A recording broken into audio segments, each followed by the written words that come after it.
back again, the Chicago Bears Fan Show. We're here now to talk about players who need to step up. After 2 weeks of the season, there's certain players that I do not believe are performing up to the capability that we expect and need from them. On the defensive side of the ball, first and foremost, Julius Peppers. Where have you been, Julius Peppers, the first 2 games?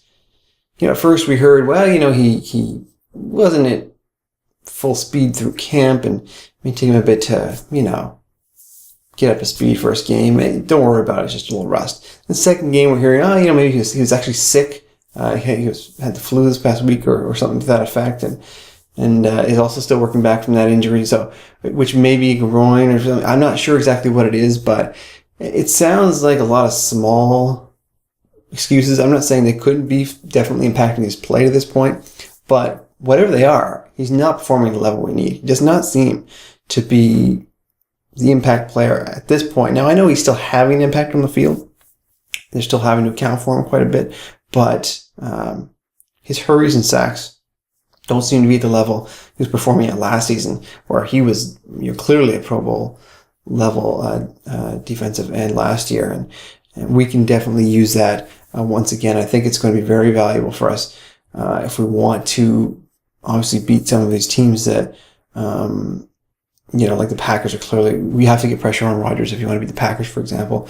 We have some other matchups coming up against some tough teams. I think, you look at the schedule that we're faced with this year. It's not an easy schedule by any stretch of the imagination. So we need Julius Peppers on the defensive side of the ball to create pressure and give an opportunity for our ball hawking corners to make some interceptions. The other guy I'm going to call out right now, and it's really for his performance in the first game. And usually he's one of my favorites, and usually he's one of these guys that you'd consider to be a top performer on defense. But especially in that first game against A.J. Green, he got schooled quite a bit. And that was Charles Tillman. Now, he also made some plays where he redeemed himself and was his usual self at forcing turnovers as well. But there were a number of times where he was just clearly beat. He was clearly beat on routes. He was clearly beat at attacking the football, which is not common for Charles Tillman. So a couple of veterans who you expect to be the leaders on the team that have not been to this point, I'm calling out as guys that need to step up, in Peppers and Tillman both on the defensive side of the football. On the offensive side of the football, it's a bit of a tough one because I don't think it's been so clear that it's been failing so far as much. But it's a developmental thing here. I'm going to call out Alshon Jeffery. We've all been expecting the breakout. We've all been saying, well, he's such a physical specimen and has all the opportunity in the world, especially with coverage going towards Brandon Marshall and more towards Bennett now.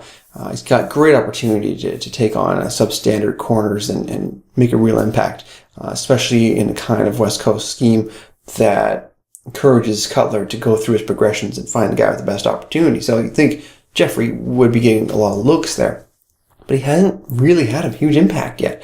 He's still not a focal point in any way. Most of the targets are going towards Marshall first, Forte second, and Bennett third. And, it's Bennett and Marshall that have definitely made the most of their targets, in my opinion. But Jeffrey's just not getting thrown at as much because I don't think he's getting open enough. He's not creating value for Cutler to want to chuck it up to him yet. So I think, there's still lots of time in the season. Sometimes these receivers, second-year guys, will take a while still to progress, and you'll start to see the progression more and more through the season. It is a new system to him, as it is everybody, but, I'm still hopeful that we can see that, but he does need to step up a bit more, in my opinion, at least. Now, the other guy I'm going to call out here is, it's tough because this is the guy who's led a couple of game-winning drives so far, but it is Jay Cutler himself. I think he's still shown too much of his almost trademark inconsistency and some bad habits still that we're hoping to not see as much. I give him a lot of credit for learning the Trestman offense as fast and adopting to it and embracing it really this soon in the season. But there are still times where he looks like the old Jay, and it's scary. Early on in that Minnesota game, let's be honest, he was making some throws there, especially one down to Marshall where he was not open from the get-go, and he did not recognize the safety was clearly keying on Marshall and ready to jump in front and get a clean pick. And that's exactly what happened on the play there. So we still see him sometimes focus on Marshall too much, stare him down.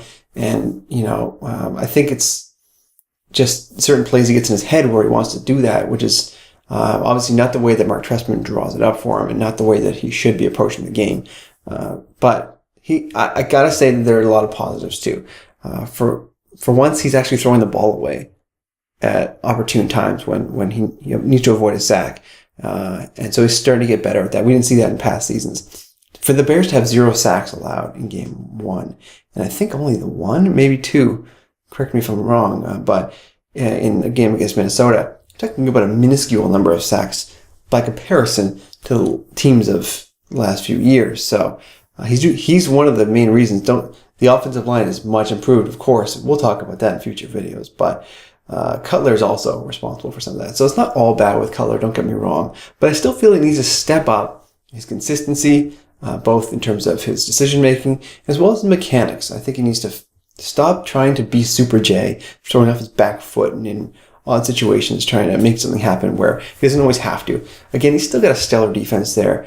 They're still okay punting the ball on occasion when it's early in the game and you just don't need to take too much unnecessary risk. So, as long as he keeps progressing too in the Trestman system and continues to improve, he's got a lot of bad habits he's got to break, obviously. We're seeing progress, and that's good. But he does need to step up and get more consistent. All right.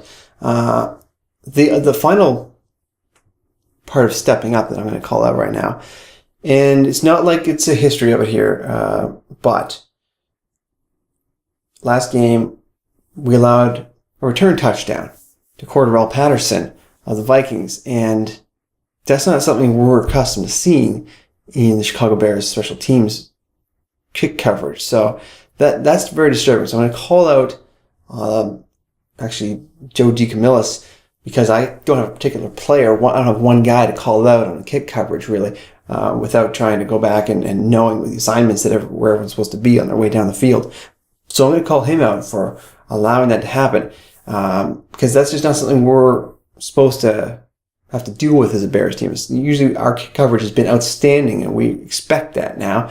And I think that, we've drafted in the past few years quite a few players that should be very skilled on special teams, including some young linebackers out there. So, it's up to him to make sure they're up to speed and ready and knowing where they're supposed to be and making the plays they need to in coverage. And that was disturbing to see right off the bat in that game. So, I'm going to call him out there, but again, it's not a full bashing here of him because clearly special teams has also made some very positive impacts. Devin Hester has been just beautiful to watch now that he's isolated to that. And that was a great decision by, I think, management and coaching combined to return Hester to the place he needs to be, and that's just doing returns. He's looked electric. While he hasn't taken one to the house yet, he's getting a lot of return yardage and putting the offense in a really good position on the field to put the ball in the end zone. So I'm very encouraged overall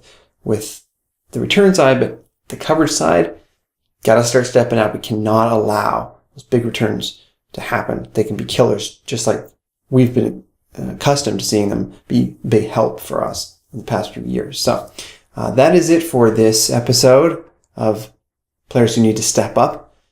Next show that I'm going to do, you can click to it right now because it's going to be there really quickly. And it's my preview of the Bears game as they go in to Pittsburgh to take on the Steelers in week 3. Bear down.